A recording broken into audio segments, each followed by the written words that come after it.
நீங்கள் எல்லாத்தையுமே எல்லா நேரத்துலையுமே ஃபிகர் அவுட் பண்ணியே தான் வச்சுருக்கணும், பிளான்டாக தான் போகணும் அப்படிங்கிறதெல்லாம் ஒன்றும் கிடையாது. சில நாள் காரணமே இல்லாமல் ரொம்ப ஹெவியாக ஃபீல் ஆகு, நல்லா ரெஸ்ட் எடுத்ததுக்கப்புறமே டயர்டாக இருந்திருப்பீங்க. சில நேரத்தில் ஹார்ட் ஸ்டக் ஆகி நின்றுட்டு இருக்கு, மைண்டு ரேஸில் ஓடுற மாதிரி ஓடிட்டே இருக்கு, கண்டத்தில் யோசனை பண்ணிட்டு. சில நேரத்தில் நான் ஏன் இப்படி இருக்கிறேன், ஏன் என்னால் மூவ் ஆன் ஆக முடியல அப்படின்னு வந்து யோசனை பண்ணிகிட்டே இருப்பீங்க.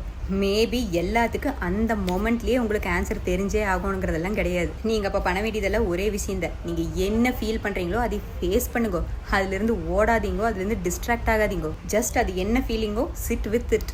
யாருமே பார்க்கலினாலுமே அது ரொம்ப ஸ்லோவாக இருந்தாலுமே எது உங்களை ஹர்ட் பண்ணுதோ அதுலேருந்து ஹீல் ஆக ட்ரை பண்ணுங்க. ரொம்ப ஹார்டாக ஃபீல் பண்ணீங்கனாலுமே ஸ்டே பண்ணுங்க. நான் பாதியில் அதை நிறுத்திட்டு விட்டுட்டு ஓடுறது இன்னும் ஹர்ட் பண்ணு. அந்த மொமெண்ட்டில் அது டசன்ட் மேக் சென்ஸ்னா கூட அந்த ப்ராசஸை ட்ரஸ்ட் பண்ணுங்க.